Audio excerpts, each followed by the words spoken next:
name is John O Leary, and as a child I was involved in a very serious fire.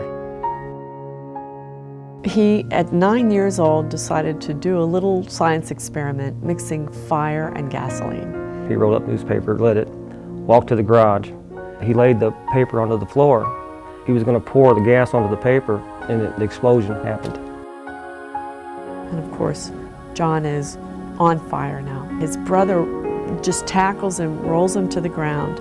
After his older brother, rolled him in the snow and put him out, and he was sitting there smoldering. His little sister, I think she's like 5 or 6 years old, goes into the kitchen 1 cup at a time and pours cold water on John's face.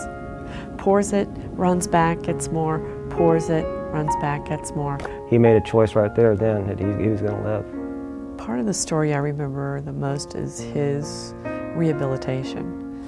And the nurse is putting him in a broom closet, and he agrees to have, you know, a towel or something stuffed into his mouth so that when he screams through the pain, you know, no one hears him. For a 9-year-old, it's, to me, almost inconceivable.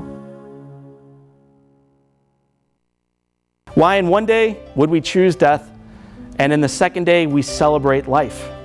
What's the difference between John and someone else who's suffered burns is, I think, attitude, heart, spirit. There are some people in life that you run across that you're just taken aback by looking at their positive attitude, and when you hear their story, you can't believe that they have the attitude that they have, and that's John. So the question is, how can we rise above these fears every time? What if I had been too fearful to go back to school, to try living life anyway, to go on to college and to start my own company and to ask some girl to marry me? Where would my life be right now if I had given in at any turn to fear?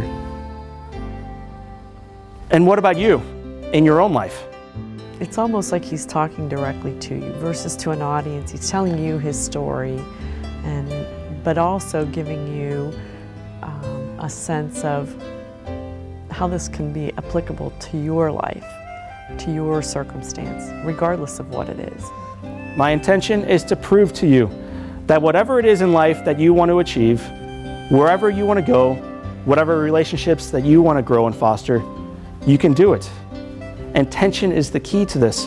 When I think I'm experiencing something that ordinarily would throw me for a loop, I think, you know, I'm not having to be locked in a broom closet with a towel in my mouth. You know, I'm not having to learn how to write again. I've never had the willpower. I've always started something, I've always stopped. And to see John, to go through the pain and to fight to live, it just touched me. Gratitude is what proves to us that it's not about what's coming in the future, it's what we already have right now. He's got a wicked good sense of humor. He just has an amazing sense of humor. And I'm a pretty big stud.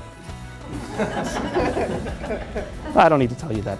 My company has been through a fair amount over the last 5 or 6 years. John's actually done 3 pieces for us, and they all handled different topics. It was kind of a breath of fresh air, change of view, show everybody else has challenges, and you just have to work through them and get over them. In life, as you write your book, as you walk your path, be resilient. I thought this would be a great way to kind of, you know, not really slap everybody in the face, but just kind of jolt them and say, hey, you know, life's so tough. You know, you ought to see what tough is. I think John's ability to take his situation, show it to people in a format that is educational, but then also take it and tailor-make it to your company's needs is pretty phenomenal. The overall attitude in St. Louis office changed. So in life, there are 3 keys that will lead to success and empower us to overcome these adversities we all face. The guy in the mailroom probably got just as much out of it as the sales director, which I thought was which was pretty special. Business-wise, we were looking at a company down in Dallas last week, and one of my teammates was a little more trepidatious about the situation, and the other guy leaned over to him and said, "You need to stretch." And that's one of John's messages, that you need to stretch. So I found it pretty funny that, you know, a talk 3 months ago was still having an effect on the folks.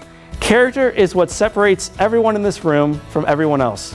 And it doesn't matter what message he's getting across, you find yourself very emotional, but when you leave there, you also find yourself very motivated to go out and take on that challenge that you have in front of you. When you fall, or when you're tripped, or when you're pushed down, get back up. Pull your shoulders back and keep on going.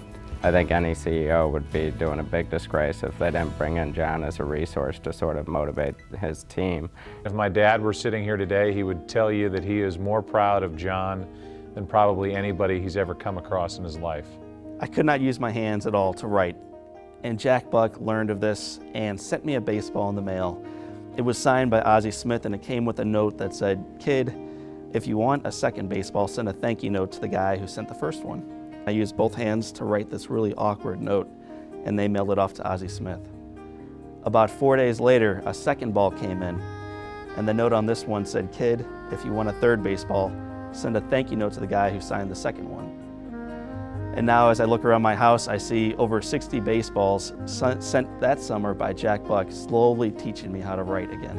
I wanted to tell my daughters that story, and I wanted my daughters to look at somebody who had been through so much and realize that life is about fighting back. And you know, however many years later, there he was, John O Leary, and my daughters learned a lesson from him just by sitting in the same restaurant. It's not just scribble, I can read every word of what's written here. And I pick this up every once in a while and I just say, you know, if this guy can do this, I can do anything. I mean, if I get feeling like I might want to quit, then all I gotta do is think of John, and I'll succeed. Oh, we're gonna do a little destruction? It's not just the accident, it's not just what he went through as a kid, it's how he is now. He's got a beautiful wife.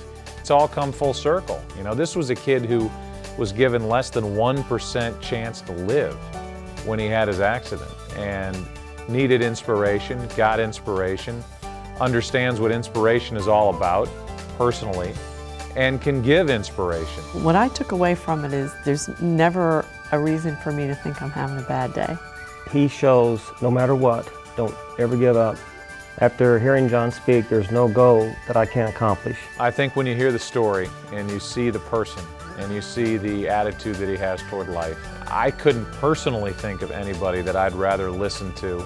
In life, don't let some person or some silly acronym tell you that you can't achieve something. If you want to make something happen in your life, make it your goal and make it happen. From the attitude on down and from his life now compared to his life as a young person, I mean, who better would you have to come in and talk to a group of adults or kids? If somebody can't learn something from his lesson, then they're not listening. John's life is proof of the power of the human spirit. It is this story of rising above challenges and achieving real successes that John shares with his audience. If you would like to know more about John's story or to schedule him for a speaking engagement, please contact him or visit his website.